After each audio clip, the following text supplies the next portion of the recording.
Hello everyone, welcome back to essentials of Ayurveda. तो आज हम लेके आए हैं एक बहुत ही शानदार वीडियो, वन शॉट वीडियो जिसमें हम लोग इंद्रिय स्थान पूरा का पूरा कवर करने वाले हैं सिर्फ एक वीडियो में। इसमें टोटल हम लोग 12 चैप्टर का रिवीजन करेंगे। इंद्रिय स्थान में टोटल 12 चैप्टर होते हैं और इस वीडियो में आपका सारा PYQ कवर हो जाएगा, आपके सारे इंपॉर्टेंट पॉइंट्स कवर हो जाएंगे। ये बहुत ही शानदार वीडियो रहने वाला है क्योंकि एग्जाम टाइम में हमें ऐसे ही वीडियो की ज़रूरत होती है। तो अगर आपको ये वीडियो अच्छी लगे, अगर ये आपको वीडियो वर्थ इट लगे तो अपने दोस्तों में ज़रूर शेयर करें और मुझे मोटिवेटेड रखें ताकि मैं और भी ऐसे ही शानदार शानदार वीडियोस लेके आऊँ एग्जाम टाइम के लिए। तो चलिए शुरू करते हैं। तो अब पहले देखते हैं इंद्रिय स्थान। इंद्रिय स्थान में टोटल 12 चैप्टर हैं जो कि हम लोग पहले नाम देखते हैं। फर्स्ट चैप्टर का नाम है वर्ण स्वरियम इंद्रियम अध्याय। सेकेंड चैप्टर का नाम है पुष्पितकम इंद्रियम अध्याय। थर्ड चैप्टर का नाम है परिमर्शनियम इंद्रियम अध्याय। फोर्थ चैप्टर का नाम है इंद्रियानिकम इंद्रियम अध्याय। फिफ्थ चैप्टर का नाम है पूर्व रूपयम इंद्रियम अध्याय। सिक्स्थ चैप्टर का नाम है कातमनी शारीरम इंद्रियम अध्याय। सेवेंथ चैप्टर का नाम है पन्न रूपियम इंद्रियम अध्याय। एट्थ चैप्टर का नाम है अवाक शीर्षियम इंद्रियम अध्याय। नाइन्थ चैप्टर का नाम है श्याव निमित्य इंद्रियम अध्याय। 10th चैप्टर का नाम है सद्यो मारनीयम इंद्रियम अध्याय।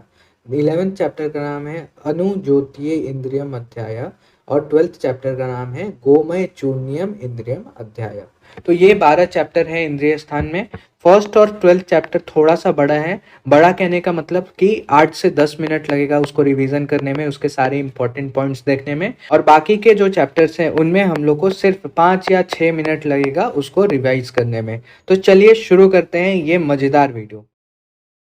फर्स्ट चैप्टर है हमारे पास वर्ण स्वरियम इंद्रियम अध्याय।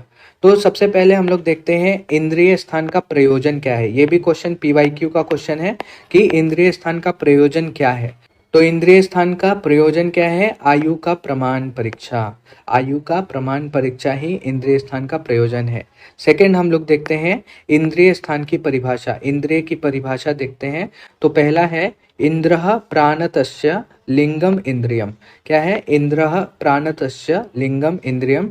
और दूसरी परिभाषा है क्रियापथम अतिक्रांताः केवलम देहम अपलुताः चिन्हम कुर्वन्ति यत दोषात तत् अरिष्टम निरुच्यते। तो यहाँ पे इंद्रिय की दो परिभाषा बताई है। फर्स्ट है इंद्र प्राणतस्य लिंगम इति इंद्रियम। सेकंड है क्रिया पथम अतिक्रांतः केवलम देहम अपलुताः चिन्हम कुर्वन्ति यत दोषात तद अरिष्टम निरुच्यते। तो ये चरक इंद्रिय स्थान 11th अध्याय का 29 नंबर में ये श्लोक आया है, इंद्रिय का श्लोक है। नेक्स्ट इसके हम लोग अर्थ देखते हैं कि जो बढ़े हुए दोष होते हैं जो चिकित्सा को विफल कर देते हैं, चिकित्सा के फल को विफल कर देते हैं और पूरे शरीर में व्याप्त हो जाते हैं, फैल जाते हैं, और फैलने के बाद वो जिन लक्षणों को उत्पन्न करते हैं उसको अरिष्ट कहते हैं। तो ये जो सेकेंड वाला डेफिनेशन है ये हम लोग अरिष्ट के डेफिनेशन में भी लिख सकते हैं। ठीक है। नेक्स्ट यहाँ पे अरिष्ट का एक और डेफिनेशन है नियत मरनार व्यापकम लिंगम अरिष्टम। तो ये दूसरा डेफिनेशन है, ये भी आप याद रख सकते हैं। नेक्स्ट हम लोग देखते हैं इंद्रिय स्थान का डेफिनेशन। तो इंद्रियस्त रिष्टस्य स्थानम इंद्रियम स्थानम इति। तो ये इंद्रिय स्थान का डेफिनेशन है। ठीक है। तो वर्ण स्वर की विकृति अन्य विकृति की अपेक्षा अधिक स्पष्ट होती है, अतः सर्वप्रथम यहाँ पे वर्ण स्वरीय अध्याय का प्रारंभ किया गया है। तो इस चैप्टर का यहाँ पे रीजन बताया गया है कि इसी चैप्टर को क्यों रखा गया, क्योंकि जो वर्ण है स्वर है उसका जो विकृति है वो सबसे पहले और स्पष्ट दिखाई देता है, इसलिए फर्स्ट चैप्टर है यहाँ पे वर्ण स्वरीय अध्याय। नेक्स्ट है परिक्षय भाव। परिक्षय भाव कौन कौन से हैं? तो 5 इंद्रियों के अर्थ मन, भक्ति यानी अभिलाषा, शौच, स्नेह, मेधा, बल, लाघव, आहार परिणाम, व्याधि पूर्व रूप, वेदना, रोगों का उपद्रव, छाया, प्रतिछाया, स्वप्न, दूत अधिकार, औत्पातिक वस्तुओं को देखना इत्यादि, ये जो है वो परीक्ष भाव हैं। अगेन एक बार देख लेते क्या क्या है। 5 इंद्रियों के अर्थ मन, भक्ति यानी अभिलाषा, शौच, स्नेह, मेधा, बल, लाघव, आहार परिणाम, व्याधि का पूर्व रूप, वेदना, रोगों का उपद्रव, छाया, प्रतिछाया, स्वप्न, दूत अधिकार, औत्पातिक वस्तु को देखना, ये सब जो है वो परिचय भाव है। नेक्स्ट है प्रकृति और विकृति से परीक्षा। प्रकृति और विकृति से परीक्षा कैसे करेंगे? तो इन जो परीक्षे भाव है, ऊपर जो परीक्षे भाव कहे गए हैं, उसमें से कुछ भाव पुरुष में आश्रित होते हैं और कुछ आश्रित नहीं होते हैं। जो भाव पुरुष में आश्रित होते हैं उनकी परीक्षा जो है वो आप्तोपदेश और युक्ति से की जाती है, और जो भाव पुरुष में आश्रित नहीं होते हैं उसकी प्रकृति विकृति से उसकी परीक्षा करनी है। ठीक है, तो यहाँ पे प्रकृति और विकृति से परीक्षा किसकी करनी है? जो भाव आश्रित नहीं होते हैं। नेक्स्ट हम लोग देखते हैं प्रकृति। प्रकृति का डेफिनेशन क्या है? तत्र प्रकृति जाति प्रसक्ता च, कुल प्रसक्ता च, देश अनुपातनी च, काल अनुपातनी च, वयो अनुपातनी च, प्रत्यात्म नियता चेती। तो ये जो है वो प्रकृति के बारे में है कि कितने प्रकार की प्रकृति होती है। तो 6 टाइप्स की प्रकृति होती है। कौन कौन सी है? तो पहला है जाति प्रसक्ता, सेकेंड है कुल अनुपातनी, नेक्स्ट है देश अनुपातनी, काल अनुपातनी, वय अनुपातनी और प्रत्यात्म नियता। ये 6 प्रकार की प्रकृति होती है। नेक्स्ट हम लोग देखते हैं विकृति क्या होती है। तो विकृति ही पुनः लक्षण निमित्ता च, लक्ष्य निमित्ता च, निमित्त अनुरूपा च। तो ये डेफिनेशन है। तो कितने प्रकार की विकृति है? 3। लक्षण निमित्ता, सेकेंड है लक्ष्य निमित्ता और थर्ड है निमित्त अनुरूपा। आइए देखते हैं एक एक करके। तो जिसमें शरीर में पूर्व जन्म कृत कर्म के अनुसार कारण के सदृश अरिष्ट लक्षण उत्पन्न होता है उसको हम लोग लक्षण निमित्ता कहते हैं। जो विकृत शरीर में उत्पन्न लक्षणों के आधार पर निर्धारित किया जाता है उसको हम लोग लक्षण निमित्ता कहते हैं। एग्जाम्पल देखते हैं, जैसे नख के ऊपर रेखाएं का होना, नख के ऊपर रेखाएं होना, या फिर कमल पुष्प आकृति लक्षणों का प्रकट होना, राज्य, धन गमन, वध आदि का सूचक होता है। अगर आपके नख के ऊपर रेखाएं आती हैं या फिर कमल पुष्प आकृति लक्षण का प्रकट हो रहा है तो वो राज्य, धन गमन और वध आदि का सूचक होता है। यह सामुद्रिक शास्त्र है, इसको हम लोग सामुद्रिक शास्त्र कहते हैं। इसी प्रकार के अरिष्ट भी लक्षण निमित्त होते हैं, ये भी भाग्य के कारण ही होते हैं। तो जो पूर्व जन्म कृत कर्म के अनुसार कारण से सदृश अरिष्ट लक्षण होते हैं उसको हम लोग लक्षण निमित्ता कहते हैं। सेकंड हम लोग लक्ष्य निमित्ता देखते हैं। लक्ष्य निमित्ता क्या होता है? तो लक्ष्य निमित्ता विकृति है वह जिसका निदान स्थान में बताए गए कारणों के अनुसार स्पष्ट कारण मिलता है। मतलब जिसका निदान उपस्थित है वहाँ पे, जिसका निदान हम लोग देख सकते हैं। जैसे फॉर एग्जांपल रक्त पित्त है तो रक्त पित्त या फिर बहुत सारे व्याधि हैं जिसका निदान पहले बताया गया है तो उसको हम लोग लक्ष्य निमित्ता कहते हैं। थर्ड हम लोग देखते हैं निमित्त अनुरूपा। तो जो निमित्त यानी कि हेतु के अर्थ को अनुकरण करने वाला हो उसको हम लोग उस विकृति को हम लोग निमित्त अनुरूपा कहते हैं। इसको एग्जाम्पल से समझते हैं कि जो निमित्त नहीं है यानी कि किसी का कॉज नहीं है, किसी का हेतु नहीं है, फिर भी वो निमित्त के कार्य को करने वाला है। यानी कि जो रुक्ष आदि वस्तुएं जो है वो वात का प्रकोप करती है, ठीक है, वात का प्रकोप होता है रुक्ष आदि वस्तु से। पर अगर ऐसा हो कि रुक्ष आदि वस्तुओं से वात का शमन होने लगे तो इसको हम लोग निमित्त अनुरूपा कहते हैं। यानी कि शरीर में वात की वृद्धि के समय वातवर्धक औषधि से उसका कोप होने की बजाय उसका शमन हो जाए, मतलब उल्टा। जैसे फॉर एग्जांपल एक और लेते हैं, जैसे जो भी स्नेहदादी गुणात्मक आहार विहार हैं, इससे क्या होगा? कफ का प्रकोप होगा, राइट, कफ का प्रकोप होगा। लेकिन अगर कफ का प्रकोप ना करके ये कफ का शमन करे, क्या चले, उल्टा प्रभाव दिखाए, तो उसको हम लोग निमित्त अनुरूपा कहते हैं। उत्तम चिकित्सा से जिसमें लाभ ना हो उसमें यह विकृति मानी जाती है। तो 3 प्रकार की विकृति हमने देखा, एक लक्षण निमित्त, लक्ष्य निमित्त और निमित्त अनुरूपा। नेक्स्ट टॉपिक है हमारे पास वर्ण अधिकार। वर्ण अधिकार जो कि जिस पे ये चैप्टर बेस्ड है। तो प्राकृत वर्ण क्या होता है पहले वो देखते हैं। कृष्ण, श्याम, श्याम अवदात यानी कि श्याम गौर, और अवदात यानी कि गौर वर्ण। तो ये प्राकृत वर्ण होते हैं। दूसरा है वैकारिक विकृत वर्ण। क्या है? इनके अलावा जैसे नील वर्ण का, श्याम वर्ण का, ताम्र वर्ण का, हरित वर्ण का, शुक्ल वर्ण का। अब वर्ण की परीक्षा कैसे करेंगे? प्राकृतिक और वैकृतिक वर्ण का एक साथ आधे आधे शरीर में पाया जाता है, यानी कि एक साथ आधे आधे शरीर में पाया जाएगा। जैसे जो अध भाग है, ऊर्ध्व भाग है, फिर अध भाग है, वाम भाग है, दक्षिण भाग है, मतलब जो आधा आधा बॉडी है, या तो आप ट्रांसवर्सली काट के आधा आधा करो या फिर आप सेजाइटल सेक्शन में काट के आधा आधा करो, तो वो दोनों अलग अलग वर्ण का होगा। दूसरा क्या है कि प्राकृतिक और विकृतिक के वर्ण का भेद मुख में या फिर अन्यत्र हाथ पैर में सीमा से विभक्त प्रतीत हो तो वह अरिष्ट है। और शरीर अव्यय में व्याकृत वर्ण दिखना और सहसा वर्ण का बदल जाना जो है वो अरिष्ट का लक्षण होता है। तो वर्ण अधिकार में क्या क्या अरिष्ट के लक्षण हैं? पहला है कि जो भी प्राकृतिक और विकृत वर्ण का एक साथ आधे आधे शरीर में दिखाई देना, चाहे वो अध भाग में हो यानी ऊर्ध्व और अध हो, या फिर वाम और दक्षिण भाग में अलग अलग हो।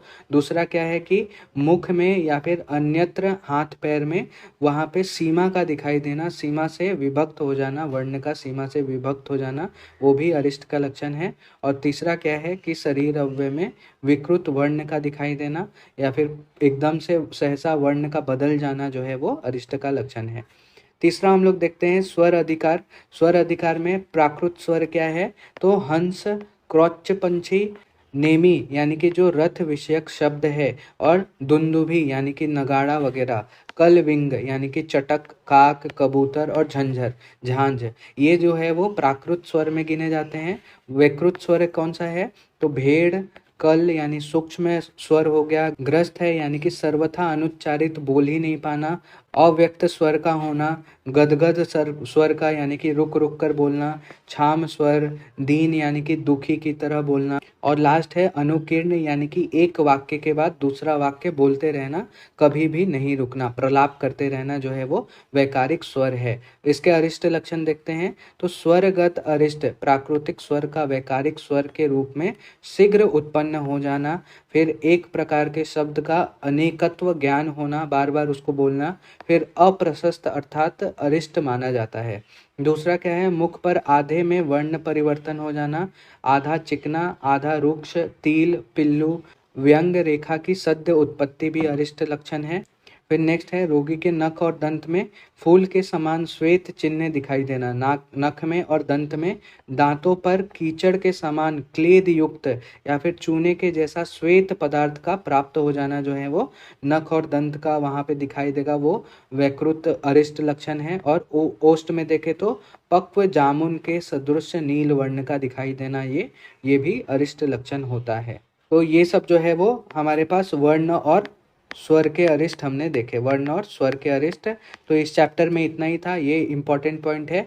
एक तो इस पे क्वेश्चन आ सकता है, स्वर अधिकार में इसके प्राकृत स्वर, वैकृत स्वर और अरिष्ट लक्षण लिखें।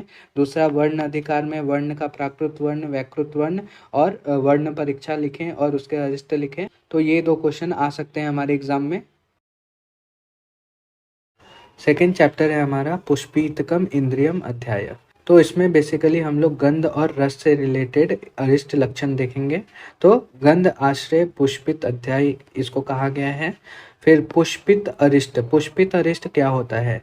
रिष्ट ज्ञान को ठीक ठीक समझने के लिए अरिष्ट गंध से युक्त बहुत प्रकार के पुष्पित रूपों का उपदेश किया गया है। तो यहाँ पे क्या बोल रहे आचार्य की, जैसे पुष्प होता है, पुष्प जो है वो फल का पूर्व रूप है, मतलब फल आने से पहले क्या होता है? पुष्प आता है। और कभी कभी पुष्प जो है वो पुष्प के बाद फल नहीं आता, या फिर कभी कभी फल के पहले पुष्प भी नहीं आता। लेकिन आचार्य कहते हैं कि कुछ ऐसे फूल होते हैं जो कि अभी मैंने बोला जिसके बाद फल नहीं आता, लेकिन अरिष्ट ऐसा लक्षण है जिसके बाद मृत्यु अवश्य ही आता है, और कोई भी ऐसा मृत्यु नहीं है जिसके पहले अरिष्ट लक्षण नहीं आता है। नेक्स्ट क्या है कि अरिष्ट सदृश को अरिष्ट समझ लेना, ऐसा करने पे वह प्रज्ञापराध जन्य कहा जाता है। जो अरिष्ट लक्षण नहीं है फिर भी उसको अरिष्ट समझ लेना, अरिष्ट के जैसा दिख रहा है लेकिन अरिष्ट लक्षण नहीं है, उसको अगर हम लोग अरिष्ट समझ लेते हैं तो वो प्रज्ञापराध है। प्राकृत शुभ गंध कौन कौन से होते हैं? चंदन, कुठ, तगर, अगर और मधु, ये सभी जो प्राकृत शुभ गंध होते हैं। अशुभ गंध कौन कौन से होते हैं? मूत्र का, मल का और कुनप गंधी, ये जो है वो अशुभ गंध होते हैं। बिना कारण बिना कारण शुभ अथवा अशुभ गंध का उत्पन्न होना, कोई भी कारण नहीं है, ऐसे ही शुभ गंध या फिर अशुभ गंध उत्पन्न हो रहा है तो उस रोगी की 1 वर्ष के अंदर मृत्यु हो जाती है, वो मृत्यु सूचक लक्षण है। नेक्स्ट क्या है कि जिस पुरुष से दिन रात पुष्प गंध आए, जिस भी पुरुष से दिन रात पुष्प का गंध आता हो, उस गंध युक्त पुरुष को पुष्पित कहते हैं और इसकी मृत्यु भी 1 वर्ष के अंदर हो जाती है। तो ये था हमारे पास गंध अरिष्ट। सेकंड हम लोग देखते हैं रस अधिकार में रस अरिष्ट लक्षण क्या क्या है। तो मृत्यु के समय रस विकृत के भेद, तो पहला है शरीर का रस अत्यंत वीरस हो जाना, मतलब एकदम से खराब हो जाना और अनिष्ट हो जाना। सेकंड है कि शरीर के रस का अत्यंत मधुर हो जाना। अब इसका हम लोग कैसे परीक्षा करेंगे, तो रस का ज्ञान जो है वो अनुमान के द्वारा किया जाता है। पहला है वीरसता का अनुमान। वीरसता का अनुमान कैसे करेंगे, अगर शरीर पर मक्षिका, यूका, खटमल आदि नहीं बैठे तो वो उसका शरीर वीरस हो गया है, ऐसा समझना है। दूसरा क्या है, स्वादु रस का अनुमान कैसे करेंगे, अगर स्नान करने के बाद भी, उपटन लगाने के बाद भी शरीर पर मक्खियां बैठती हैं तो स्वादु रस का अनुमान करना है उससे शरीर का। तो यहाँ तक हमने रिवीजन किया, ज़्यादा बड़ा चैप्टर नहीं है, ये बहुत ही इंपॉर्टेंट चैप्टर है, तो ये पूरा चैप्टर का सार लिखने के लिए आ सकता है। नेक्स्ट चैप्टर हम लोग देखते हैं, थर्ड चैप्टर, जिसका नाम है परिमर्शनीय इंद्रियम अध्याय। परिमर्शनीय इंद्रियम अध्याय, तो इससे स्पर्श संबंधित जो भी इंद्रियां हैं वो बताई गई हैं। अरिष्ट कौन कौन से हैं स्पर्श संबंधित, बिना कारण के ही संधि आदि अवयव का शिथिल हो जाना और रक्त मांस शून्य होकर कठिन हो जाना, ये जो है वो स्पर्श अरिष्ट लक्षण है। दूसरा क्या है, सर्वदा स्पंदन होने वाले जो भी प्रदेश हैं जहाँ पे हमेशा कॉन्ट्रैक्शन और रिलैक्सेशन होते रहता है, वो अगर वहाँ पे स्पंदन नहीं होता है, प्रायः उष्ण प्रदेश का शीत हो जाना या फिर मृदु प्रदेश का दारुण हो जाना या फिर श्लक्ष्ण प्रदेश का खर हो जाना जो है अरिष्ट लक्षण है। नेक्स्ट विविध अरिष्ट देखते हैं, विविध अंगों में क्या क्या अरिष्ट लक्षण मिलते हैं। तो उच्छ्वास के अरिष्ट क्या है, बहुत ही लंबा सांस लेना या फिर बहुत ही छोटा सांस लेना। सेकंड है मन्या विषयक अरिष्ट, स्पंदन क्रिया का अभाव, मन्या में स्पंदन क्रिया का अभाव होना वो अरिष्ट लक्षण है। नेक्स्ट है दंत विषयक अरिष्ट, दांत से रिलेटेड, तो दांत का मल से लिप्त हो जाना या फिर बहुत ज्यादा श्वेत हो जाना और शर्करा युक्त होना, ये भी अरिष्ट लक्षण है। पक्ष में विषयक अरिष्ट क्या है, अकारण जटाओं के समान जुड़ जाना, अकारण जटाओं के समान जुड़ जाता है तो वो पक्ष में विषयक अरिष्ट है। नेक्स्ट हम लोग केश लोम विषयक अरिष्ट देखते हैं, तो बिना रूजा के ही उखड़ जाना, ऐसे खींचने पे बिना दर्द के ही बाल का या लोम का उखड़ जाना, वो अरिष्ट लक्षण माना गया है। नेक्स्ट है उदर विषयक अरिष्ट, तो उदर पर श्याव वर्ण या फिर ताम्र वर्ण के समान रेखाओं का उत्पन्न हो जाना, वो अरिष्ट लक्षण है। नेक्स्ट है नेत्र विषयक अरिष्ट, तो अधिक उभरे हुए नेत्र या फिर अधिक धसे हुए नेत्र, सदैव नेत्र की पलकें खुली हों, दृष्टव्य दिशा में से विपरीत दिशा में दृष्ट घूम जाए, जिसको हम लोग दृष्टि व्यस्तता कहते हैं। फिर नकुलाध्य या कपोतांध दृष्टि हो जाए, नकुलाध्य यानी कि दिन में शुक्ल वर्ण का दिखना और कपोतांध मतलब दिन में सारा चीज काला काला दिखना जो है वो कपोतांध होता है। तो नकुलाध्य या फिर कपोतांध दृष्टि हो जाए। और लास्ट है हमारे पास दृष्टि का वर्ण जो है वो नीला, पीला, श्याव या फिर ताम्र वर्ण का हो जाए। ये जो है ये सभी विविध अरिष्ट हमने देखा। तो थर्ड चैप्टर में इतना ही था, ये इंपॉर्टेंट है।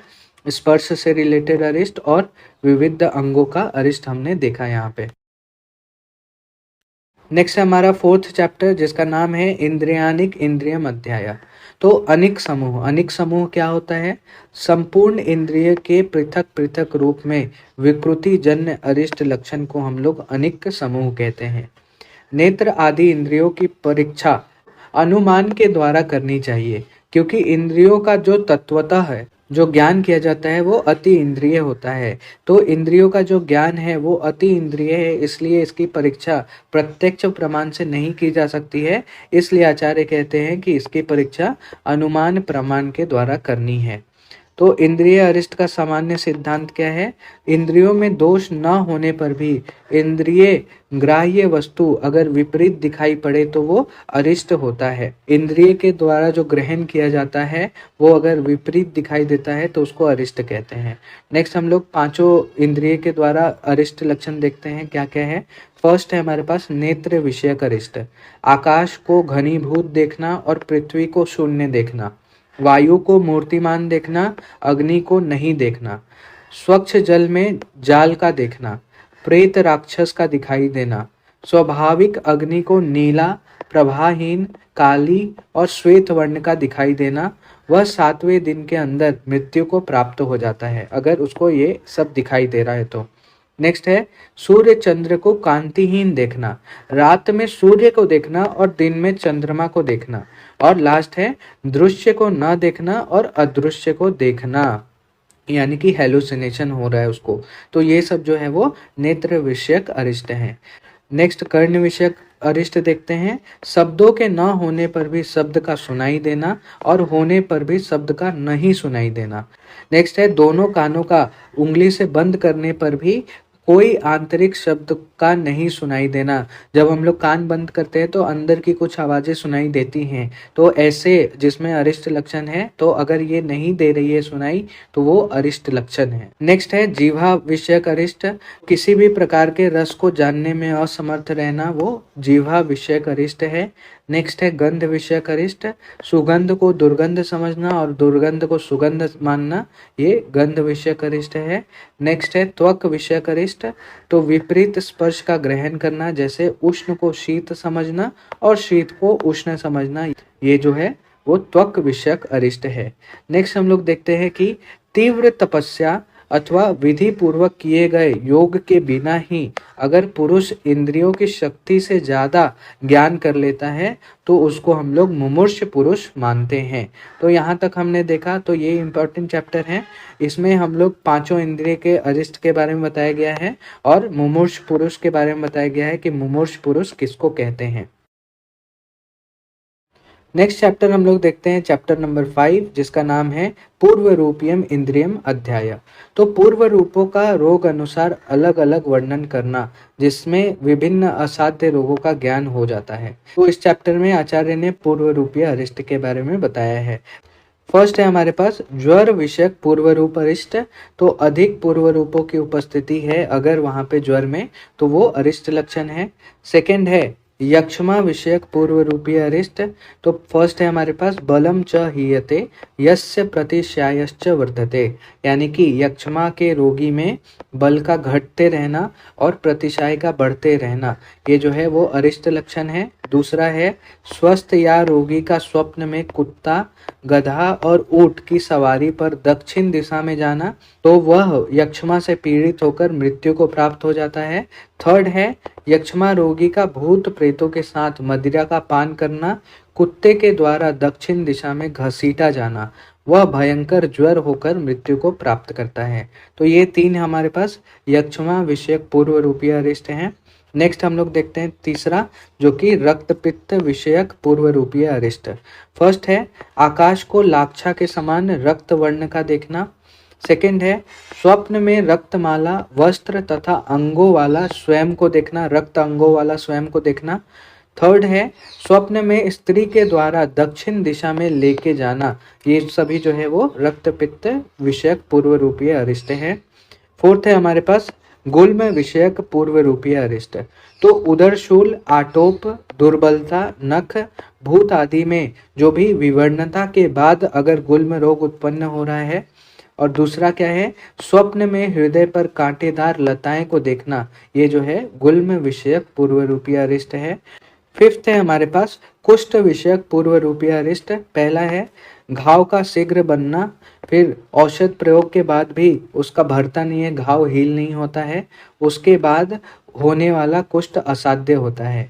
सेकंड है स्वप्न में स्वयं को नग्न देखना, फिर संपूर्ण शरीर पर घृत लगाया हुआ देखना, जिस अग्नि में ज्वाला नहीं है उसमें हवन करना, और हवन करते समय छाती पर कमल का फूल उगना जो है वो, ये सभी जो है वो कुष्ठ विषयक पूर्व रूपीय अरिष्ट है। सिक्स्थ है हमारे पास प्रमेय विषयक पूर्व रूपीय अरिष्ट। फर्स्ट है स्नान उपटन के बाद भी अगर शरीर पर मक्खियां बैठ रही हैं तो वो अरिष्ट लक्षण है। दूसरा, स्वप्न में चांडालों के साथ विविध स्नेहपान करना, वह प्रमेय रोगी होकर मृत्यु को प्राप्त हो जाता है। सेवेंथ है हमारे पास उन्माद विषयक पूर्व रूपीय अरिष्ट। पहला है सर्वदा ध्यान अवस्थित रहे, अत्यधिक उद्वेलित रहना, मूर्छा, मोह से पीड़ित रहना और चित्त का अस्थिरता, ये जो है वो उन्माद विषयक पूर्व रूपीय अरिष्ट में आता है। दूसरा, आहार द्वेषी, किसी भी प्रकार के आहार से उसको द्वेष होने लगता है। थर्ड है उत्तम भोजन करने पर भी बल की हानि होना, जो है वो उन्माद विषयक अरिष्ट है। फोर्थ है हमारे पास सहसा क्रोधी स्वभाव का हो जाना। और फिफ्थ है हमारे पास स्वप्न में राक्षसों के साथ नाचता है और जल में डूब जाता है। ये सभी जो है वो उन्माद विषयक पूर्व रूपीय अरिष्ट हैं। नेक्स्ट हम लोग देखते हैं अपस्मार्क विषयक पूर्व रूपीय अरिष्ट। पहला है अंधकार के न रहने पर भी अंधकार को देखना। सेकंड है शब्दों के न रहने पर भी शब्द का सुनाई देना।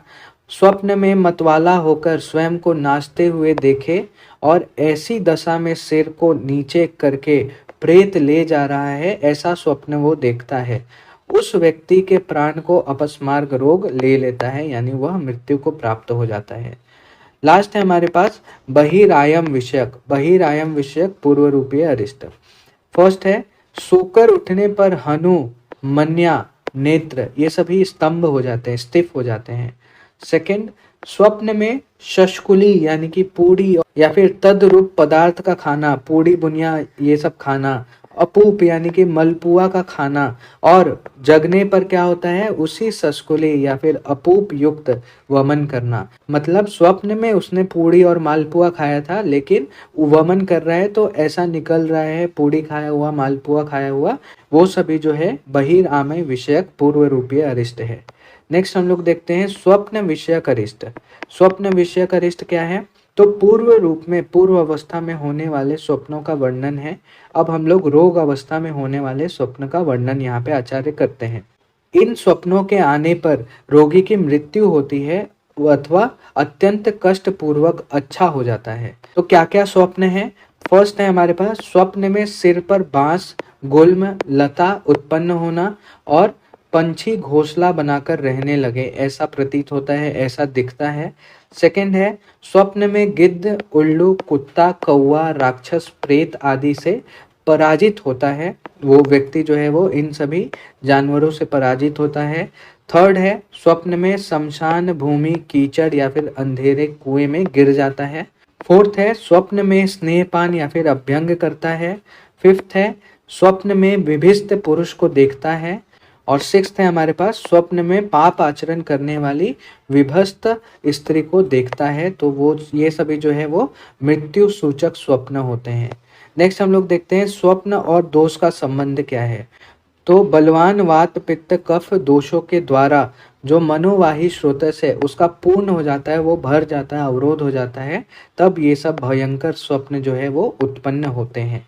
नेक्स्ट हम लोग देखते हैं स्वप्न का कारण क्या है। तो मनुष्य जब पूर्ण रूप से निद्रा में वशीभूत नहीं रहता है, तब इंद्रियों के अधिष्ठाता जो मन है उसकी सहायता से सफल और विफल अनेक प्रकार के स्वप्न को देखता है मनुष्य। ठीक है। नेक्स्ट और सबसे इम्पोर्टेंट हम लोग देखते हैं स्वप्न के भेद। ये एग्जाम में आने के बहुत चांसेस हैं। तो स्वप्न के भेद कौन से हैं? दृष्टम, श्रुतम, अनुभूतम च, प्रार्थितम, कल्पितम तथा भाविकम दोषजम च एव स्वप्नम सप्तविधम विदुहु। तो कौन कौन से हैं? पहला है दृष्टम, जिसे चक्षु इंद्रिय के द्वारा देखा जाता है, मतलब जो भी हम चक्षु इंद्रिय के द्वारा देखते हैं वो स्वप्न में आता है तो उसको दृष्टम कहते हैं। सेकंड है श्रुतम, यानी कि कर्ण के द्वारा जो सुना जाता है वो अगर स्वप्न में आता है तो श्रुतम। थर्ड है अनुभूतम, यानी कि जो अनुभव किया हुआ जो स्वप्न में आता है, जो भी एक्सपीरियंस किया हुआ, मन के द्वारा चिंता तर्क किया हुआ जो स्वप्न में आता है उसको अनुभूत कहते हैं, अनुभूत स्वप्न कहते हैं। फोर्थ है प्रार्थितम, जो हम लोग मांगते हैं, मन से मांगी हुई वस्तु जो हम लोग इच्छा करते हैं, इच्छित वस्तु अगर स्वप्न में आती है तो प्रार्थितम स्वप्न होता है वो। फिफ्थ है कल्पितम, यानी कि कल्पना, मन की कल्पना, यहाँ जाऊंगा, यह करूंगा, जो भी हम लोग सोचते हैं, ज्यादा सोचते हैं तो वही स्वप्न में हमें दिखा ज्यादा सोचते हैं तो वही सपने में हमें दिखाई देता है। सिक्स्थ है भाविकम, यानी कि जो स्वप्न अवश्य ही शुभ या फिर अशुभ फल को देता है, जो स्वप्न हमेशा सच होता है, उसको भाविकम कहते हैं। नेक्स्ट है हमारे पास दोषजम, यानी कि दोषों के अनुसार। अगर वातज स्वप्न है तो भ्रमण दिखेगा, हम लोग यहाँ ट्रेवल कर रहे हैं, वहाँ ट्रेवल कर रहे हैं। पित्तज स्वप्न है तो अग्नि विषयक स्वप्न दिखेगा, अग्नि दिखेगी। और कफज है तो जलाशय दिखेगा, तो उसको हम लोग कफज स्वप्न बोलेंगे। तो ये 7 प्रकार के स्वप्न हैं, बहुत ही इंपॉर्टेंट है। नेक्स्ट हम लोग देखते हैं स्वप्न का परिणाम। तो जो भी प्रथम 5 है, जैसे दृष्टम, श्रुतम, अनुभूतम, प्रार्थितम और कल्पितम, इनका कोई भी फल नहीं मिलता है, ये विफल होते हैं। दिन में देखा गया सपना भी विफल होता है, कोई भी फल नहीं मिलता उसका। और बहुत छोटा या फिर बहुत लंबा सपना भी सच नहीं होता है। नेक्स्ट है रात्रि के प्रथम पहर में देखा गया सपना जो है वो अल्प फलवान देने वाला, मतलब थोड़ा सच हो सकता है वो। नेक्स्ट है प्रातः काल का स्वप्न जो है, जिसके बाद पुनः शयन किया जाता है, वो महान फल देता है, वो हमेशा सच होता है। नेक्स्ट है अशुभ स्वप्न के बाद पुनः शुभ स्वप्न देखा जाए तो शुभ फल मिलता है, और शुभ स्वप्न के बाद अगर अशुभ स्वप्न देखा जाए तो अशुभ फल वहाँ पे देखने को मिलता है। तो यहाँ तक हमने 5th चैप्टर का रिवीजन किया। ये बहुत ही इंपॉर्टेंट चैप्टर है, इससे क्वेश्चन आने के बहुत ही चांसेस रहते हैं, और PYQ में भी इससे बहुत ही क्वेश्चन आए हुए हैं। ठीक है, नेक्स्ट चैप्टर है हमारा चैप्टर नंबर 6, जिसका नाम है कत्तमानी शरीरियम इंद्रियम अध्याय। तो इसमें हम बेसिकली रूप अवस्था विषयक अरिष्ट लक्षण के बारे में आचार्य ने बताया है।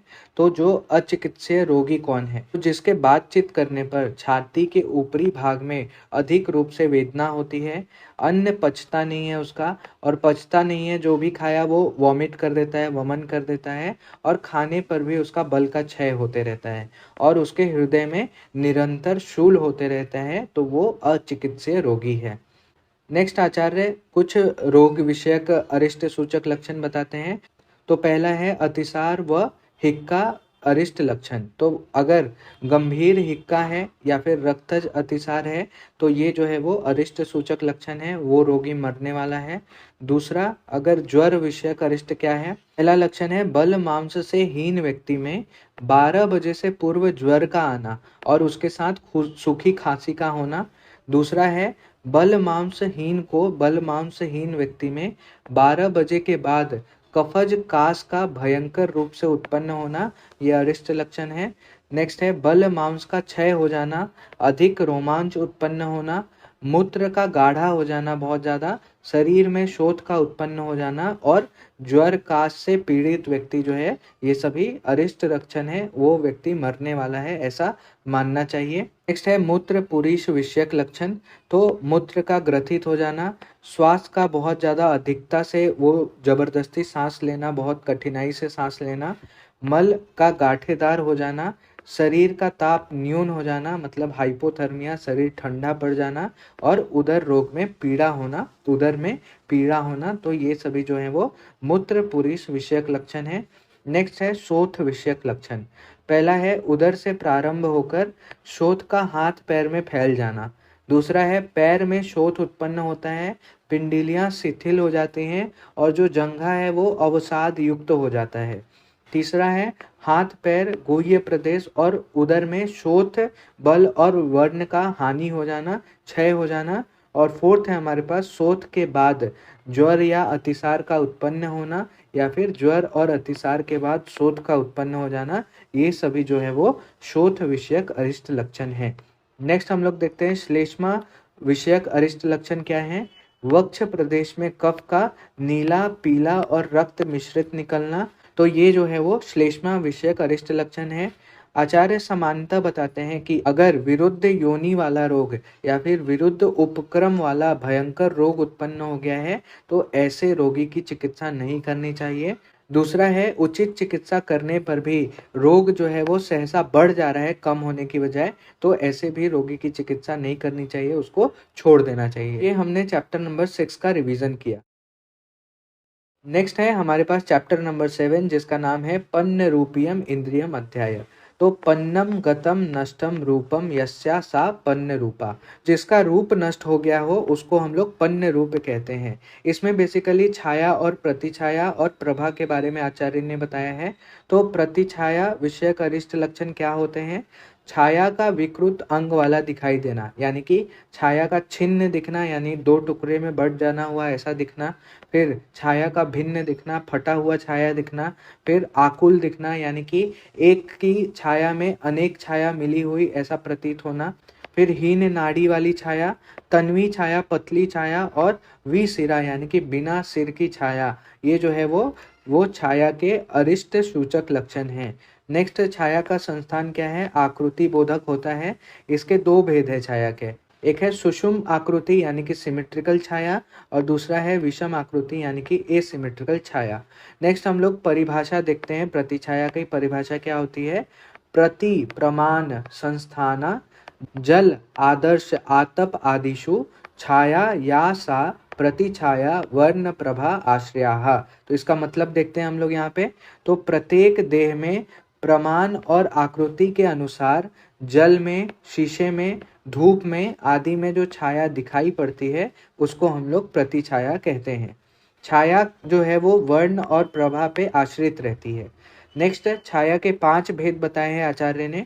नाभसी, वायवी, आग्नेय, आभासी, आम्भसी और पार्थवी। तो एक एक करके देखते हैं। नाभसी वो निर्मल होती है, नील वर्ण की और चिकनी छाया को नाभसी कहते हैं। वायवी वो रुक्ष छाया, श्याव्य वर्ण की छाया, अरुण वर्ण की छाया और प्रभा छाया होती है। नेक्स्ट है आग्नेयी छाया, क्या है? शुद्ध रक्त वर्ण का होता है, चमकदार, कांतिवान और प्रिय होती है। नेक्स्ट, आम्भसी छाया शुद्ध होती है, वैदुर्य मणि के समान होती है और स्वच्छ चिकनी होती है। और पार्थवी छाया जो है वो स्थिर, चिकनी, घनी, श्लक्ष्ण, श्याम वर्ण की और श्वेत वर्ण की होती है। नेक्स्ट आचार्य कहते हैं कि जो वायवी छाया है वो अशुभ होता है, मृत्यु सूचक होता है और क्लेश कारक होता है। बाकी जो बचे 4 होते हैं वो शुभ और फलदायक छाया होती हैं। नेक्स्ट हम लोग देखते हैं प्रभा के बारे में। श्यात तेजसी प्रभा, यानी कि सभी प्रभा जो होती है वो पित्त से उत्पन्न होती है, तेज महाभूत से उत्पन्न होती है। नेक्स्ट है प्रभा के 7 भेद बताए गए हैं। रक्त, पित्त, श्वेत, श्याव, हरित, पांडु और काली प्रभा। नेक्स्ट शुभ प्रभा और अशुभ प्रभा क्या है? विकसित और स्निग्ध प्रभा जो है वो शुभ प्रभा है और रुक्ष और मलिन छाया जो है वो अशुभ प्रभा है। नेक्स्ट हम लोग देखते हैं छाया और प्रभा में क्या अंतर है। तो जो छाया है रिफ्लेक्शन को हम लोग छाया कहते हैं और प्रभा जो लश्चर होता है उसको हम लोग प्रभा कहते हैं। पहला है छाया, तो वर्ण को आच्छादित करती है। दूसरा प्रभा जो है वो वर्ण को प्रकाशित करती है। सेकंड, नजदीक आने पर जो दिखाई देती है उसको छाया कहते हैं, जो दूर से ही दिखाई देती है उसको प्रभा कहते हैं। छाया के 5 भेद हैं, प्रभा के 7 भेद हैं। छाया की उत्पत्ति प्रत्येक महाभूत की प्रधानता से होती है। जो प्रभा है उसकी उत्पत्ति तेजस महाभूत से होती है। जो छाया है वो वर्ण और प्रभा पर आश्रित होती है, जो प्रभा है वो स्वतंत्र होती है। नेक्स्ट आचार्य वापस से कुछ अरिष्ट सूचक लक्षण और अचिकित्सीय लक्षण के बारे में बताते हैं कि अगर दोनों नेत्र कामला रोगी के समान पीले, शंख प्रदेश उसका मांसहीन हो गया हो और सदा वो भयभीत रहता है तो वो रोगी अचिकित्सीय है। नेक्स्ट है 7 दिन के अंदर मारक। ऐसे कौन से लक्षण है जो जिसमें 7 दिन के अंदर रोगी की मृत्यु हो जाती है? नींद से जगाए जाने पर भी अगर रोगी बार बार मूर्छित हो जाता है तो वो 7 दिन के अंदर मर जाता है। नेक्स्ट 15 दिन के अंदर मारक लक्षण, अनुलोम और प्रतिलोम मार्ग में होने वाले रोग जो है अगर मिल जाते हैं तो वो 15 दिन के अंदर रोगी मर जाता है। नेक्स्ट है आहार और मलमूत्र विषयक लक्षण, अरिष्ट लक्षण। तो अगर रोगी अल्प भोजन कर रहा है फिर भी उसका मलमूत्र अधिक निकल रहा है, अधिक वहां पे उत्पत्ति हो रही है मलमूत्र की, तो वो अरिष्ट सूचक है। सेकंड है अगर रोगी स्वस्थ व्यक्ति की तरह स्वस्थ अवस्था के समान भोजन कर रहा है फिर भी जो उसका जो मलमूत्र है वो अल्प बन रहा है, तब भी वो अरिष्ट जानना चाहिए। नेक्स्ट है 1 मास की परम आयु वाला, यानी कि जिसका 1 महीने के अंदर जो है वो मृत्यु होने वाला है। ऐसे कौन से रोगी होते हैं जिसका सारे शरीर में से सिर्फ त्वचा और अस्थि शेष बचा हो, बाकी सभी धातुओं का क्षय हो गया हो, तो वो रोगी मरने वाला है, ऐसा समझना चाहिए। दूसरा, मांस का बहुत ही अत्यंत क्षय हो जाता है किसी में, तो वो 1 महीने के अंदर वो रोगी मर जाता है। तो यहाँ तक हमने 7 चैप्टर का भी रिवीजन कर लिया। नेक्स्ट हम लोग 8 चैप्टर देखते हैं जिसका नाम है अवकाश शीर्षियम इंद्रियम अध्याय। 3 दिन में रोगी की मृत्यु। तो 3 दिन में ऐसे कौन से लक्षण है जिसको देखकर हम लोग बता सकते हैं कि 3 दिन के अंदर इस रोगी की मृत्यु हो जाएगी। पहला है, जिस प्राणी की परछाई में सिर नीचे की ओर और पैर ऊपर की ओर दिखाई देता हो। सेकंड, बिना सिर के परछाई दिखाई दे। थर्ड है, नेत्र के पलकों का जटा बन जाना और वर्तमंडल में शोथ उत्पन्न हो जाने के कारण पलके आपस में न मिले।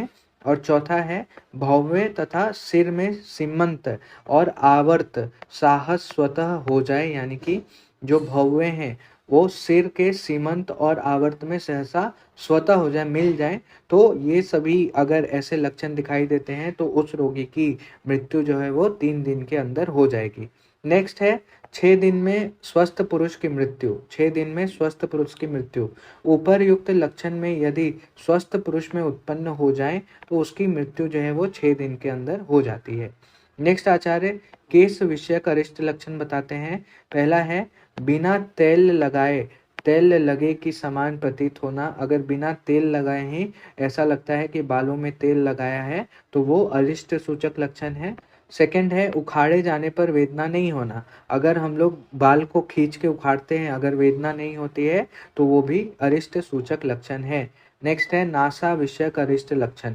टेढ़ी नासा, शोथ युक्त नासा, शुष्क नासा, स्थूल नासा, नासिका द्वार का अधिक खुल जाना या फिर अधिक बंद हो जाना जो है वो नासा विषयक अरिष्ट लक्षण है। नेक्स्ट है जिह्वा विषयक अरिष्ट लक्षण। निश्चल जिह्वा, चेतना रहित जिह्वा, भारी जिह्वा, कंठ कारक अंकुरों से अधिक व्याप्त हुई जिह्वा, श्याव वर्ण की जिह्वा, शुष्क जिह्वा और शोथ युक्त जिह्वा जो है वो अरिष्ट सूचक होती है।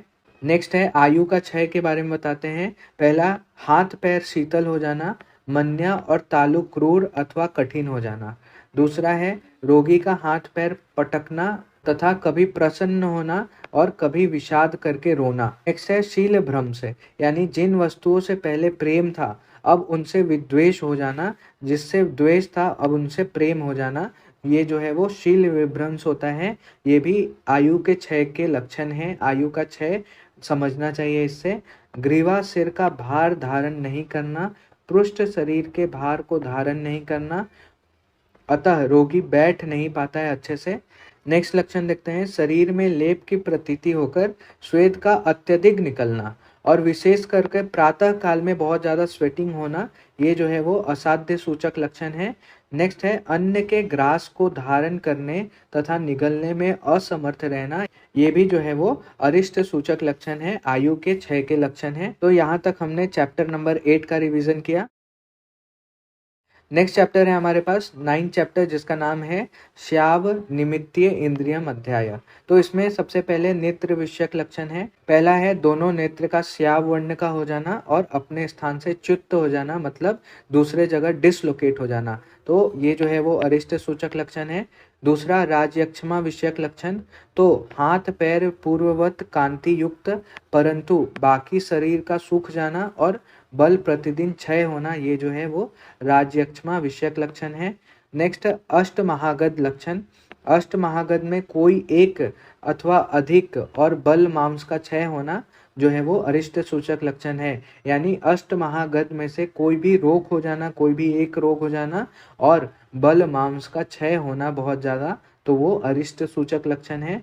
नेक्स्ट अनाह विषयक अरिष्ट सूचक लक्षण। विरेचन करवाने पर पुनः आद्यमान का उत्पन्न हो जाना, पुनः अनाह का उत्पन्न हो जाना, पेय पदार्थ को लेने में असमर्थ रहना, ये जो है अनाह विषयक अरिष्ट सूचक लक्षण है। निष्ठ युक्त शुक्र पुरुष विषयक अरिष्ट लक्षण, तो थूक, शुक्र और मल अगर पानी में डूब जाए थूक का वर्ण लाल, हरा और पीला है, तो ये जो है वो अरिष्ट सूचक लक्षण है। नेक्स्ट है संखक रोग विषयक लक्षण। तो सबसे पहले देखते हैं संखक रोग कहते किसको है। उष्मा के साथ जब पित्त जो है वो संख प्रदेश में जाकर सूख जाता है, स्थान संश्रय होकर वहां पे सूख जाता है, तब उसको संखक रोग कहते हैं। और अगर संखक रोग किसी मनुष्य को हो जाता है तो वह 3 दिन के अंदर मृत्यु को प्राप्त हो जाता है वो मनुष्य। नेक्स्ट है 3 पक्ष, यानी कि 15 दिन का अरिष्ट क्या है। तो 15 दिन में कौन मरने वाला है, जो तीव्रता के साथ बल और मांस का जिसमें क्षय हो रहा है, तीव्रता के साथ रोगों की वृद्धि हो रही है, और अरुचि से पीड़ित व्यक्ति जो है वो उसकी 15 दिन के अंदर जो है वो मृत्यु निश्चित हो जाती है। तो यहाँ तक हमने चैप्टर नंबर 9 जिसका नाम था श्याव निमित्तीय इंद्रियम अध्याय का रिवीजन कर लिया। नेक्स्ट हम लोग देखते हैं चैप्टर नंबर 10 जिसका नाम है सद्यो मरणीय इंद्रियम अध्याय। तो इसमें शीघ्र मारक अरिष्ट का वर्णन किया गया है। चक्रपाणी कहते हैं सद्य, यानी सद्य का तात्पर्य यह है कि 3 दिन के अंदर जिसकी मृत्यु हो जाती है, और बाकी 7 दिन के अंदर जिसकी मृत्यु होती है वो देखते हैं। तो पहला है हृदय विषयक लक्षण, जिसमें 7 दिन के अंदर मृत्यु होती है। हृदय में बड़ी तथा कठोर वात स्थिला उत्पन्न हो जाए और तृष्णा बहुत ज्यादा बढ़ जाए, तो वो हृदय विषयक अरिष्ट लक्षण है। दूसरा नासा विषयक अरिष्ट लक्षण, वायु पिंडलियों का शिथिल हो जाना और नासिका को टेढ़ा कर देना, वो भी अरिष्ट सूचक लक्षण है। नेक्स्ट है भवों का अपने स्थान से च्युत हो जाना, यानी डिसलोकेट हो जाना, और शरीर में दाह और हिक्का उत्पन्न हो जाना, वो भी अरिष्ट सूचक लक्षण है। नेक्स्ट वायु विषयक लक्षण, रक्त मांस का क्षय हो जाना, इनमें वायु ऊर्ध्व गति करता हुआ दोनों मन्या में एक ही समय में आकर्षित करे। नेक्स्ट गुदा और नाभि के बीच में वायु सहसा जाता हुआ वंक्षन को जकड़ लेता है, और वायु के द्वारा वंक्षन गुदा में वेदना उत्पन्न करता है और वहां पे श्वास उत्पन्न करता है। तो ये जो है वायु विषयक अरिष्ट सूचक लक्षण है। नेक्स्ट हम लोग देखते हैं 5वां, संपूर्ण शरीर वात विकृत से व्याप्त हो जाता है, मल पतला और तृष्णा बहुत ज्यादा आता है, तो वो भी अचिकित्सीय लक्षण अरिष्ट सूचक लक्षण है। नेक्स्ट है आमाशय में कैंची के समान अगर काटने से पीड़ा हो रही है और तृष्णा बहुत ज्यादा अधिक हो रही है किसी व्यक्ति को, किसी रोगी को, तो वो भी अरिष्ट सूचक लक्षण है। नेक्स्ट है पक्वाशय में कैंची के समान काटने से पीड़ा और उग्र विबंध हो रहे हैं, तो वो भी अरिष्ट सूचक लक्षण है। नेक्स्ट हमारे पास सामान्यतः किसी भी रोग से आक्रांत में अगर तृष्णा, श्वास, सिर रोग, मूर्छा, दुर्बलता, गले से स्पष्ट शब्द का नहीं निकलना और घुघुर शब्द का उत्पन्न होना, अगर ये उपद्रव दिखाई दे रहा है तो वो अशुभ सूचक है, ऐसे व्यक्ति की मृत्यु होने वाली है। तो यहाँ तक हमने चैप्टर नंबर 10 जिसका नाम था सद्यो मरणीय इंद्रियम अध्याय का रिवीजन कर लिया। नेक्स्ट हम लोग देखते हैं चैप्टर नंबर 11 जिसका नाम है अनुज्योतीय इंद्रियम अध्याय। अनुज्योतीय इंद्रियम अध्याय यानी कि 1 वर्ष का अरिष्ट। 1 वर्ष का अरिष्ट क्या क्या है, सारे शरीर की ज्योति यानी कि कांति, अनु यानी कि अल्प हो गई हो, पूरे शरीर की जो ज्योति है, कांति है, वो क्षय हो गया है उसका, जाठरा अग्नि मंद हो गया है, और चित्त यानी कि मन बहुत ही चंचल और अनवस्थित हो गया है, तो उस रोगी की 1 वर्ष में मृत्यु हो जाती है। दूसरा क्या है, बलि विषयक अरिष्ट, जिसके द्वारा दी गई बलि को कौवे आदि नहीं खाते हैं, तो उसकी भी 1 वर्ष के अंदर मृत्यु हो जाती है। नेक्स्ट है अरुंधति तारा विषयक लक्षण, तो सप्त ऋषियों के समीप रहने वाले जो अरुंधति तारा है उसको नहीं देखता है, तो वो भी जो है वो 1 वर्ष के अंदर उसकी मृत्यु निश्चित है। नेक्स्ट है शोभा, पुष्टि, धन धाम सूचक चिन्हों का एक ही बार में सहसा उत्पन्न हो जाना या फिर सहसा बिना कारण ही नष्ट हो जाना, तो ये भी एक अरिष्ट सूचक लक्षण है। 1 वर्ष में ऐसे रोगी की मृत्यु हो जाएगी। नेक्स्ट है 1 मास का अरिष्ट। पहले देखा हमने 1 वर्ष का अरिष्ट, अब 1 मास का अरिष्ट। बिना कारण शरीर का कांपना, मूर्छा, उन्माद के समान चेष्टा यानी मतवाले पुरुष के समान रहना, तो ऐसे रोगी की 1 महीने के अंदर में मृत्यु हो जाती है।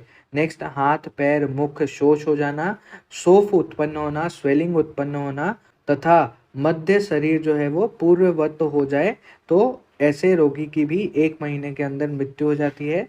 नेक्स्ट है ललाट और बस्ती में के ऊपर भाग में चंद्रमा की तरह अगर कुटिल नील रेखाएं उत्पन्न हो जाती हैं तो भी 1 महीने के अंदर उस रोगी की मृत्यु हो जाएगी।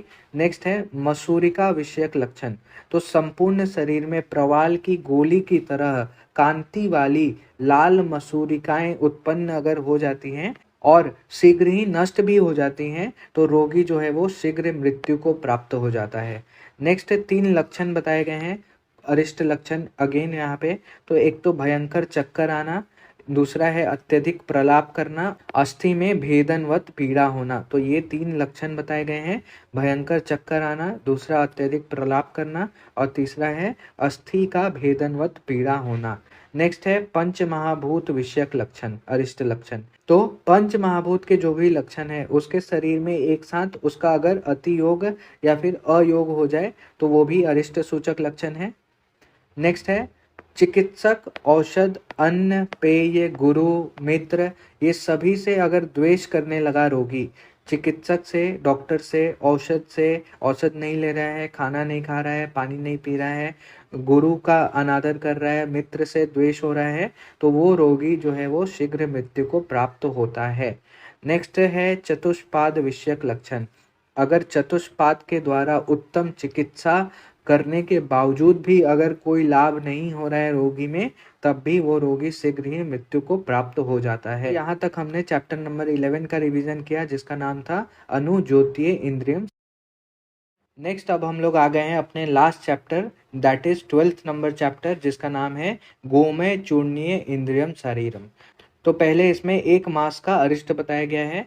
जिस मनुष्य के मस्तक पर सूखे गोबर के चूर्ण के समान चूर्ण गिरता हो अर्थात स्पर्श से प्रतीत होता हो और पुनः नष्ट हो जाए तो वो अरिष्ट लक्षण है। ऐसे रोगी जो है वो 1 महीने के अंदर मर जाते हैं, उनकी मृत्यु हो जाती है। दूसरा है गति विषयक अरिष्ट। पैर घसीट कर चलना, चलते समय अंश प्रदेश का नीचे धंसा रहना जो है वो गति विषयक अरिष्ट है। नेक्स्ट 15 दिन यानी कि अर्ध मास का अरिष्ट। स्नान के बाद चंदन लेप करने पर सर्वप्रथम छाती का लेप सूखना। तो ये अरिष्ट लक्षण है कि स्नान करने के बाद चंदन का लेप लगाने पर अगर सबसे पहले छाती का लेप सूख जाता है तो वो अरिष्ट लक्षण है। नेक्स्ट है औषध विषयक अरिष्ट। रोगी के लिए आवश्यक औषधि का निर्माण न हो सके यानी कि घटक द्रव्य ही नहीं मिले, घटक द्रव्य ही नहीं हो, पात्र फूट जाए या फिर बनने पर औषध नष्ट हो जाए या फिर वैद्य की व्यस्तता, वैद्य बहुत बिजी रहने लगे तो वो औषध विषयक अरिष्ट है। नेक्स्ट है दूत अधिकार। दूत अधिकार क्या होता है? दूतों के आगमन पर वैद्य की स्थिति के अनुसार अशुभ सूचना मिलती है। पहला क्या है? दूत के आने पर वैद्य छेदन भेदन कर्म करता हो। सेकंड है वैद्य पिंड दान कर रहा हो। थर्ड है वैद्य अशुभ बात कहता हो या फिर सोच रहा हो। फोर्थ है विकार के समान गुण देश काल में आए हुए दूत को देखकर वैद्य उस रोगी की चिकित्सा न करे। तो ऐसे अगर दूत आते हैं जब वैद्य ये सभी कार्य कर रहा हो और उस समय कोई दूत आता है तो वैद्य को समझ जाना चाहिए कि जिस रोगी के लिए जो दूत आया है वो रोगी मरने वाला है, उसकी शीघ्र ही मृत्यु होने वाली है। नेक्स्ट है स्वयं दूत विषयक अरिष्ट लक्षण। दूत के लक्षण से अरिष्ट का ज्ञान करना। फर्स्ट है दूत का दीन होना, मतलब बहुत ही दुखी होना, भयभीत रहना या फिर अनवस्थित रहना, चंचल होना। दूसरा है दुष्चरित्र स्त्री का दूत होना। कोई अगर दूत दुष्चरित्र स्त्री है तो भी वो अरिष्ट सूचक है। नेक्स्ट है विकृति पुरुष यानी कि लंगड़ा पुरुष है, लूला पुरुष है, अंधा, नपुंसक, इनका दूत बनना। अगर ऐसे दूत आते हैं, विकृत दूत आते हैं, विकृत पुरुष अगर दूत बन के आते हैं तो वो भी अरिष्ट सूचक है। अशुभ कर्म यानी कि कसाई आदि करने वाला अगर दूत बन के आता है तो दूत का गधे, ऊंट या फिर गाड़ी पर बैठकर आना वो भी अरिष्ट सूचक होता है। दूत के द्वारा वैद्य को मिलने से पूर्व भूसा, मांस, चर्म, तृण, आहार, मिट्टी के ढेले पर या फिर पत्थर के टुकड़े को स्पर्श करते हुए देखा तो वो जो है वो अरिष्ट सूचक है। नेक्स्ट है पथ्य में अरिष्ट सूचक। तो पथ्य के अरिष्ट सूचक लक्षण क्या क्या हैं? वैद्य जो है वो रोगी का निरीक्षण करने के लिए जाता है, तब उसको छींक आना या फिर रोने का शब्द सुनाई देना या फिर लड़खड़ाता गिरना, रुकना, ये सब अगर हो रहा है व्यक्ति के साथ तो वो अरिष्ट सूचक लक्षण है। छाता का टूट जाना, जूता का फट जाना, मरे हुए व्यक्ति के संबंधियों को देखना या फिर दुखी मनुष्य का मिलना, फिर अनिष्ट समाचार प्राप्त करना, बिल्ली, कुत्ता या सर्प के द्वारा मार्ग का काटना, और खाट, आसन या गाड़ी को उत्तान रखे हुए वैद्य का देखना, ये सभी जो है वो अरिष्ट सूचक लक्षण है, पथ्य के अरिष्ट सूचक लक्षण है। नेक्स्ट है आतुरकुल। आतुरकुल क्या होता है? मरणासन रोगी का घर। वैद्य के द्वारा आतुर ग्रह में जाते ही जल से भरे हुए घड़े, मिट्टी, बीज, घृत, ब्राह्मण, अन्न और देवताओं को निकलते हुए देखना। दूसरा, परिवार के मनुष्यों के द्वारा जली, टूटी फूटी, कमजोर वस्तुओं का प्रयोग करना। वैद्य के जाने पर रोगी के व्यवहार में आने वाले शयन, वस्त्र और भोजन आदि की निंदा सुनाई पड़े। और फोर्थ है हमारे पास, रोगी के लिए बनाया जाने वाला पथ्य अन्न बनने से पहले या फिर बनने के बाद नष्ट हो जाता है, तो वो आतुर कुल का अरिष्ट विषयक लक्षण बताया गया है, ये 4। ठीक है, नेक्स्ट हम लोग देखते हैं मुख्य अरिष्ट संग्रह। तो मुमूर्ष व्यक्ति में ताप, बेचैनी, विशेष ज्ञान शक्ति का ह्रास, अंग की दुर्बलता और चेष्टाएं का नष्ट होना, इंद्रिय शक्ति का नाश होना, ह्रास होना, चेतना शक्ति का लोप होना, मन की उत्सुकता और भय व्याप्त होना, मन में उत्सुकता और भय व्याप्त होना, फिर स्मृति, धारण शक्ति, लज्जा, शरीर की लक्ष्मी यानी शोभा का चले जाना, फिर स्वभाव का परिवर्तन यानी कि पूर्व में जिससे प्रेम था अब उससे द्वेष होने लगता है, छाया में विकृति आ जाती है, प्रभा में विकृति आ जाती है, बिना कारण शुक्र का क्षय हो जाता है, रक्त मांस का क्षय हो जाता है, उष्ण अंगों का शीत हो जाना और संधियों में शिथिलता उत्पन्न हो जाना, शरीर विरूप हो जाना या फिर सिरोभाग में दारुण नामक यानी कि गोमय चूर्ण की तरह चूर्ण की उत्पत्ति हो जाना, स्पंदनशील अवयव का स्तब्ध हो जाना, स्टिफ हो जाना, नख और दांत विषयक जो भी अरिष्ट लक्षण है उनकी उत्पत्ति होना और औषधि का प्रभावहीन हो जाना। 12th है उचित चिकित्सा के बाद भी इंद्रिय भाव व चेष्टा तथा मानसिक विचारों में अशुभ लक्षण का दिखाई देना और रोगी के द्वारा अशुभ स्वप्न का देखना, दूत तथा सेवक का विपरीत होना। ये जो 13 जो हमारे पास लक्षण बताए गए हैं, ये जो है वो मुख्य अरिष्ट संग्रह लक्षण है। ऐसे अगर ये 13 में से कोई भी लक्षण अगर रोगी में पाया जाता है तो वो जो रोगी है शीघ्र उसकी मृत्यु होने वाली है, ऐसा समझना चाहिए, वो असाध्य रोगी है। नेक्स्ट विशेष बताते हैं आचार्य की मरणासन स्थिति की घोषणा सावधानी से करे। जो वैद्य है वो मरणासन स्थिति की घोषणा सावधानी से करे, अरिष्ट लक्षण देखकर मृत्यु काल न कहते हुए चिकित्सा की इच्छा न करे। ये वैद्य के लिए यहाँ पे आचार्य उपदेश देते हैं। दूसरा उपदेश क्या है कि आरोग्य अथवा मृत्यु के लक्षण को पूर्व परिचारक को कह देना चाहिए। तो यहाँ पे आचार्य कहते हैं कि अगर आरोग्य या फिर मृत्यु सूचक अगर लक्षण दिखाई दे रहे हैं तो वैद्य को परिचारक को कह देना चाहिए। तो यहाँ ये वैद्य के लिए उपदेश था। नेक्स्ट है प्रशस्त दूत के लक्षण क्या है। प्रशस्त दूत कैसा होना चाहिए? तो दूत का आचरण सुंदर हो, प्रसन्न चित्त हो, श्वेत वस्त्र धारण किया हुआ दूत आए, शुभ नक्षत्र में आगमन हो दूत का, रोगी की जाति, वेश और क्रिया में तुल्य हो, सवारी पर न आया हो, मध्याह्न काल, अर्धरात्रि आदि विषम कालों में न आया हो और घबराया हुआ न हो, तो ये जो है वो प्रशस्त दूत होता है। अगर ऐसा दूत किसी रोगी का समाचार लेके आता है डॉक्टर को ले जाने के लिए, तो उस रोगी की ठीक होने की संभावना ज्यादा होती है, स्वस्थ होने की संभावना वहां पे ज्यादा होती है। नेक्स्ट आचार्य शुभ शकुन द्रव्य का वर्णन करते हैं। दही, अक्षत, ब्राह्मण, बैल, राजा, सुंदर खाद्य, छाता, ध्वजा, पताका, उत्तम गंध, विद्याध्ययन का शब्द इत्यादि। यदि यह वस्तुएं मार्ग में आए तो शुभ शकुन होते हैं, ये मतलब अच्छा संकेत होते हैं। साथ में रोगी के घर में प्राणी शुद्ध, फिर श्रद्धावान और योग्य होते हैं, तो वो भी शुभ लक्षण है। स्वप्न में संतानों की वृद्धि, समुद्र को तैरकर पार करना आदि का देखना, फिर स्वप्न में शत्रु को पराजित करना, अगर ऐसा स्वप्न आता है तो वो सभी जो है वो शुभ लक्षण होते हैं रोगी के स्वस्थ होने के।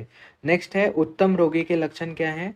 उत्तम रोगी वही होता है जो सत्व गुण प्रधान होता है, वैद्य और ब्राह्मण में प्रेम होता है जिसको, वो सारी बातें मानता है, साध्य रोग जिसको हुआ है, और जो रोगी विश्वासी हो, अपने वैद्य पे विश्वास करता हो, वो उत्तम रोगी माना जाता है, वो तुरंत ही स्वस्थ हो जाता है। नेक्स्ट आरोग्य का फल। आरोग्य का फल क्या है। बल का प्राप्ति, आयु की प्राप्ति, मन वांछित वस्तुओं की प्राप्ति, तो डिजायरेबल जो भी हम इच्छा करते हैं उसकी प्राप्ति होना, वो आरोग्य का फल है। लास्ट है हमारे पास अरिष्ट लक्षण को भली प्रकार से जानने वाला वैद्य चिकित्सा में किम कर्तव्य विमूढ़ न होता हुआ साध्य रोगों की चिकित्सा कर असाध्य रोगों को त्याग कर वहां पे यश और अर्थ की प्राप्ति करता है। तो यहाँ तक हमने पूरे का पूरा इंद्रिय स्थान का रिवीजन कर लिया, वो भी एक शॉट में। तो hope you like the video, please do like share and subscribe. और इस वीडियो को बनाने में बहुत ही मेहनत लगा है, तो आप लोग अपने सभी दोस्तों में शेयर करें और मुझे मोटिवेट करते रहें ताकि मैं ऐसा ही वीडियो और भी लाता रहूं।